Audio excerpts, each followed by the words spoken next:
ஓம் ஈஸ்வரா குருதேவாங்கிற ஒரு உங்க உயிரை ஈஸ்வரன் என்று எண்ணணும். ஓம்ங்கிற போது பிரணவமாகுது. பிரணவம் என்றால் ஜீவனாக இயங்குகிறது என்று பொருள். ஆக நம்ம உயிர் அது நம்மை உடல் முழுவதுக்கும் இயக்க செய்து ஒவ்வொரு அணுவையும் ஜீவன் பெற செய்யுது. அதே போல நாம எண்ணக்கூடிய எண்ணங்கள் எதுவோ அவை அனைத்தையும் நமது உயிர் அது இயக்க செய்யுது. இது இல்லை கரண்ட் சான்வாள்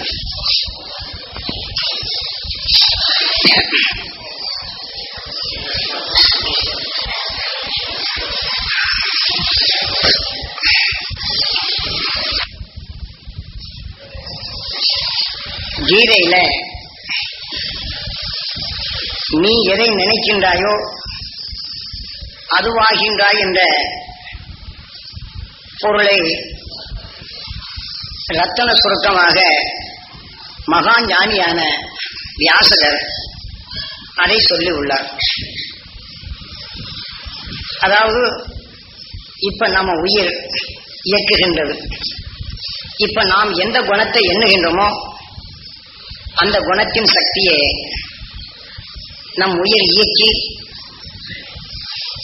சொல்லாகவும் செயலாகவும் நம்மளை இயக்கிவிட்டு அந்த உணர்வான அந்த குணத்தின் சத்தை நம்ம உடலாக மாற்றுகின்றது. உதாரணமாக ஒருவர் கெட்டு போக வேண்டும் என்று நான் எண்ணுகின்றேன் என்று வைத்துக் கொள்வோம். அப்ப கெட்டு போக வேண்டும் என்ற எண்ணத்தின் உணர்வை நான் சுவாசிச்சு அதுக்கப்புறம்தான் என் சொல்லாக வெளிவருகின்றது. நான் கெட்டு போக வேண்டும் என்று ஒருவர் கெட்டு போக வேண்டும் என்ற எண்ணத்தை நான் சுவாசிக்கும் போது என் உயிரிலே படுகின்றது. அப்போ எதை கெட்டு போக வேண்டும் என்று எண்ணுகின்றனோ இந்த உணர்வுகள் என் உடல் முழுவதுக்கும் அந்த சக்தி போய் என் உடல்ல விளைந்து திருப்பி சொல்லாக வருகின்றது. அப்போ நான் கெட்டு போக வேண்டும் என்று இந்த சொல்லை யார் ஒருவர் கேட்கின்றனரோ அந்த உணர்வுகள் அங்க உடல்லே பட்டு அதே உணர்ச்சியை தூண்டுகின்றது. நான் எதை அடிப்படையாக வைத்து கெட்டு போக வேண்டும் என்று சொல்லுகின்றனோ அதே உணர்வை கேட்பவருடைய உணர்வுகள் அவங்க ஏற்றுக்கொண்ட மாதிரி ஆகுது. அப்ப அந்த உணர்வை ஏற்றுக்கொண்ட என் மேல கோபமா வரும். அடுத்தவங்க ஏதாவது நல்லது சொன்னா செய்ய விடாது. பையன் ஏதாவது குறுக்க போனா அவன் மேல கோபமா போச்சொல்லும். ஆக வேற ஏதாவது வியாபாரத்துல எடுத்து என் மேல கோபமா இருந்தேன்னா வியாபாரம் கடையில உட்கார்ந்தேன்னா இந்த சரக்கு என்ன வேணா 2 பேரும் கேட்டா 3 5 சரக்கு வாங்குற போயா அப்படின்னு தான் சொல்ல வேண்டி வரும். அப்போ நான் கெட்டு போக வேண்டும் என்று எண்ணக்கூடிய இந்த எண்ணம் என் உடல்ல படறதோடு மட்டுமல்லாதபடி என் உடல்ல முதல்ல விளையுது. அப்புறம் கேட்கிறவங்க சொல்லுகள்ல அது போய் விளையுது. அப்போ என் மேல எண்ணி அந்த கோபமா வரும்போதெல்லாம் அவங்க காரியத்தை தடைப்படுத்தி ஏன் நான் சொன்ன சொல்லதான் அங்க நிறைவேற்றுறாங்க. நான் கோபமாக கெட்டு போகணும்னு சொல்றது மட்டும் ஆழமா பதிவு செய்துக்கிடுவீங்க. இப்ப நானு மகிழ்ச்சிகளின் அவசியத்தை நீங்க பெறணும், அது உங்க உடல் முழுதும் படரணும். நீங்க தப்பு பண்ணாம ஈவு இறக்கத்தோட இறக்கமா இருந்து ஒருத்தர் கஷ்டப்படுறாங்க, அவங்கள பாக்குறீங்க, அவங்க சொல்றத கேட்கறீங்க, உங்களோட சண்டை போகல கெட்டு போகணும் அவங்க சொல்லல, ஆனா அவங்க வாழ்க்கையில கஷ்டப்படுறாங்க. அந்த கஷ்டமான எண்ணத்தை சொல்லும் போது காது கொடுத்து கேட்கிறாங்க. அந்த காது கொடுத்து கேட்டவங்க என்ன செய்யுது, அவங்க எப்படி கஷ்டமானதோ அந்த உணர்வு எல்லாம் கேட்கிறவங்க உடல்ல கஷ்டமாகுது. அந்த உணர்வான சத்தம் என்ன செய்யுது, உடல்ல போய் சேர்ந்துடும். அப்போ அவங்க என்ன செய்யறோம், ஐயோ பாவமே அப்படின்னு இறக்கப்பட்டு கேட்கிறோம். அந்த உணர்வு அதுவாகிடுறோம், அதுவாகி அவங்களுக்கு உதவி செய்யறோம். இப்போ ஒருத்தர் கெட்டு போகணும்னு நினைக்கிறேன், நான் அந்த கெட்டு போகணும் உணர்வை நான் அதுவாயிடுறேன், அதனுடைய நிலையை என் உடல்ல விளையுது. ஆனா மனிதனா இருக்கக்கூடிய நாம என்ன செய்யறோம், ஒரு கெட்டு போச்சுன்னா அந்த பொருளை தூக்கி எறிஞ்சிடும், சாப்பிடுறது இல்லை. ஆனால் அதே சமயத்துல ஒரு கெட்ட பொருள் இருந்தா அதுக்கு நெல் அணிச்சு உண்மையை நீக்கிறோம், அதை வேக வைக்கிறோம், சாப்பிடுறோம். அப்போ துணியில அழுக்குப்பட்டு வச்சுன்னா நீக்கிடுறோம், உடல்ல அழுக்குப்பட்டா குடிச்சிடுறோம். இப்ப பிறர் சொல்லக்கூடிய அந்த துன்பமான உணர்வு நான் என் உயிரில பட்டு அந்த உணர்வின் தன்மை நான் இறக்கமாகும் போது என் உடல்ல பட்டுறது. அப்ப நான் அந்த நிலைக்கு நான் ஆளாகி என் உடல்ல விளைய ஆரம்பிச்சு இது தொடங்கிறதாரு. இப்படி அந்த உடல்ல பட்டுறதுனால அந்த உணர்வே தான் திரும்ப திரும்ப வரும். அவங்க சொன்ன கஷ்டத்தெல்லாம் சொல்லிட்டே வருவாங்க. அவங்க கஷ்டத்தை சொன்னாங்க உடல்ல இவங்க உடல்ல கஷ்டமாயி போகும். துடைக்காம போன உடனே அந்த உடல்ல அது விளங்கிடும். பால்ல என்ன செய்யறோம், காப்பி போடுறோம், ஜீனி போடுறோம், நல்ல ருசியா சாப்பிடுறோம். ஒரு துளி மிளகாத்தூள் விழுந்துடுச்சுன்னா என்ன செய்யுது, இந்த ருசி இருக்கும். அப்புறம் என்ன செய்யணும், என்ன மிளகாத்தூள் விழுந்துடுச்சோ ஒரு காரமா இருக்கு. அப்ப அந்த காப்பியோட ருசி சொல்லுதோ, சொல்ல விடுறதில்ல. இத மாதிரிதான் நாம கஷ்டத்தை ஈவி இறக்கமானா அதுவாயிரும்.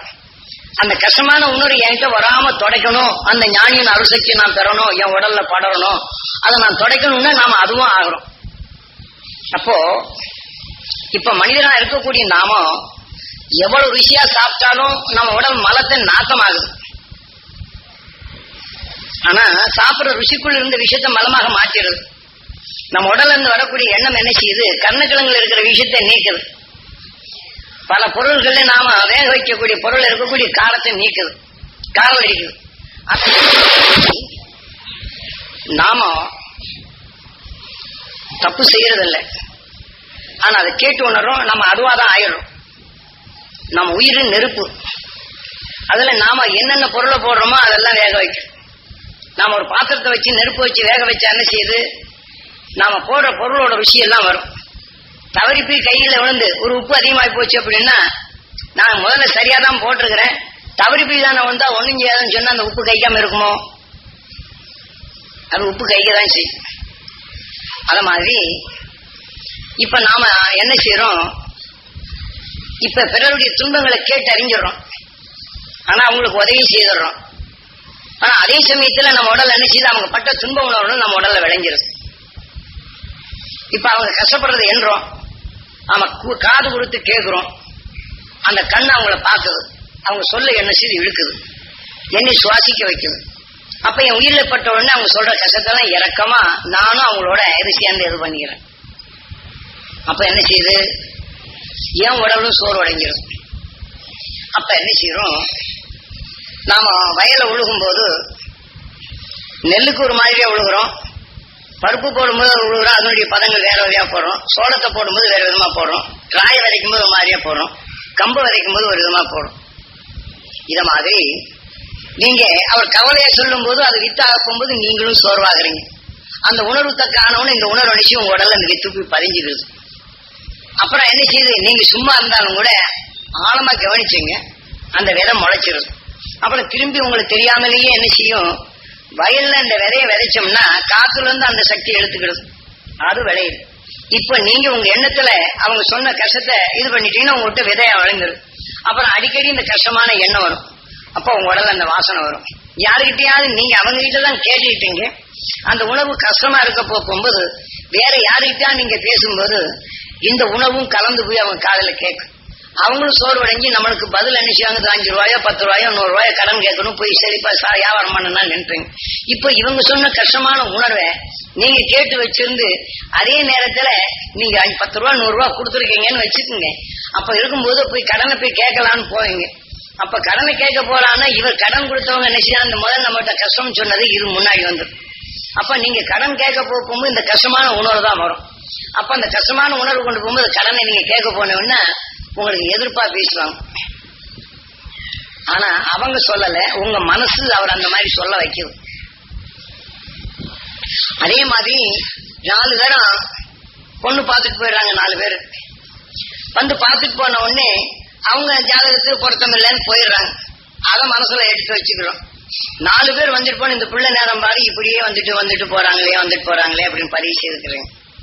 அப்புறம் புதுசா நல்ல நிலைகளை வந்து கேட்க வந்தாங்கன்னு அவங்க நினைக்கிறீங்க, இவங்க என்ன சொல்றாங்களோ அப்படின்னு இவங்களும் வந்துட்டு போயிடுறாங்களோ என்னமோ இதை எடுத்து வச்சுங்க.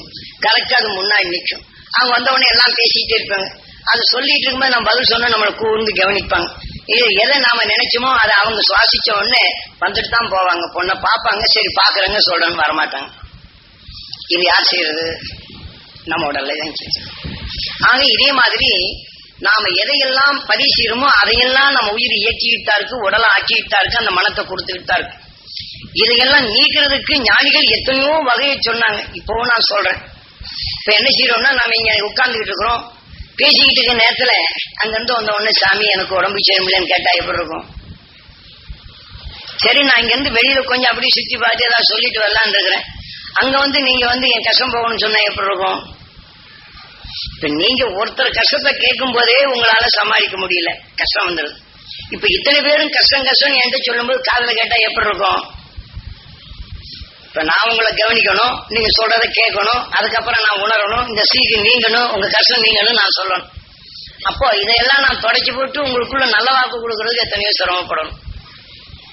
முதல்ல அதை சமாளிக்கக்கூடிய சக்தி இருந்தாதான் உங்களுக்கு நான் நல்ல வாக்கு கொடுத்தாலே இருக்கும். அது உங்ககிட்ட அந்த விளைய வச்சு அந்த வித்தை நீங்க சொன்னா அதை விளைய வைக்க முடியும். இல்லாம நான் வெறுமனை சொன்ன மாதிரிதான் ஆயிப்போம். அப்போ வெளியில போகும்போது கேட்காதீங்க. ரெண்டாவது இந்த ஆசீர்வாதம் வாங்க போகும்போது என் உடம்புல இந்த நோய் எல்லாம் இருக்குதுங்க, இது நிவர்த்தி நீங்கி எனக்கு நல்லா ஆகணும் அப்படின்னு கேளுங்கன்னு ஒவ்வொரு கூட்டத்திலையும் சொல்றேன், ஒவ்வொரு சமயமும் சொல்றேன். அதை கேட்கவே மாட்டேங்கிறேன். அடுத்து முன்னாடி இருக்கிறவங்க சொல்றேன், ஐயோ என் கஷ்டம் என்னை விட்டு போக மாட்டேங்க, என் பிள்ளை சொன்னபடி கேட்கமான்னு அவங்களுக்கு சொல்லியிருக்கேன். அடுத்தபடி பதறிட்டு சொல்லுவாங்க. அப்ப நாம சொன்னதுல காரணம் என்னன்னு கேட்டீங்கன்னா இந்த உணர்வுகள் அவங்கள பேச விட மாட்டேங்குதுங்கிறதுக்காண்டி சொல்ல வரேன். ஏன்னா அந்த கஷ்டத்தையும் நஷ்டத்தையும் இதை மட்டும் ஓங்கி வளர்த்துருக்கிறோம். பாலுக்குள்ளுக்கு ஜீனி காபித்தூள் போட்டா நல்ல வாசனையா இருக்கு, காரம் போட்ட அனுசி ஐயோ காரம்ன மாதிரி உங்ககிட்ட நல்ல குணத்துல அடுத்தவங்க சொன்ன கஷ்டத்தெல்லாம் போட்டு அந்த கஷ்டத்தை தான் உங்களா முன்னாடி சொல்ல முடிய தவிர நிவர்த்திக்கிறதுக்கு இல்லை. தப்பு நீங்க பண்ணல. அப்ப நானு சில நேரங்களில் சாமி கோபமா சொல்றோம்னு நீங்க நினைப்பீங்க, கோபம் அல்ல அது. இப்ப என்ன செய்யறோம், இந்த சாமானை தூக்க முடியல, தம் பண்ணி நான் தூக்குறேன். அந்த மாதிரி உங்களால சமாளிக்க முடியல. அப்ப நான் இதை வேகமா சொல்லும் போது பதிஞ்சிருது, பாரு சாமி இப்படி சொன்னான்னு அந்த நேரத்தில் சாமி நினைக்க வேண்டி வரும். அப்ப என்ன செய்யுது, சாமி சொன்ன ஞாபகம் வரும். அப்போ உங்க கஷ்டத்தை விட்டு போட்டு அந்த நல்லது பெற வேணும்னு எண்ணம் வரும். அதை என்ன வைக்கிறதுக்காக இதை செய்யறது. இப்ப முன்னாடி சொல்லி இருக்கிறோம், பின்னாடி வர்றவங்க சொல்றாங்க, இன்னும் சாமி நாம போய் கேட்கிறோம் கோவிக்கிறாரு என்ன ஆச்சு அப்படின்னு. நாம இந்த மாதிரி இருந்தது கோவிச்சாலே நாம இப்படி திருத்தணும் அப்படின்னு வந்தா அந்த உணர்வு அங்க பதிவாகும். நாம அந்த கோபம் நல்ல அந்த அழுத்தமாக சொல்ல வரப்போ போகும்போது அது உங்க உடல்ல பதிவு செய்யறதுக்காக வேண்டி செய்யறோம். இதுகளெல்லாம் ஏன்னா நாம எதை எடுத்தாலும் சாமி கிட்ட வரம் கேட்கணும்னு நினைச்சிடும். கஷ்டத்தெல்லாம் சொல்லி அவன்கிட்ட சொல்லிட்டோம்னா அவன் எல்லாம் பார்த்துக்கிடுவான்னு சொல்லி போட்டு கஷ்டத்தை பூரான்னு சொல்றோம்.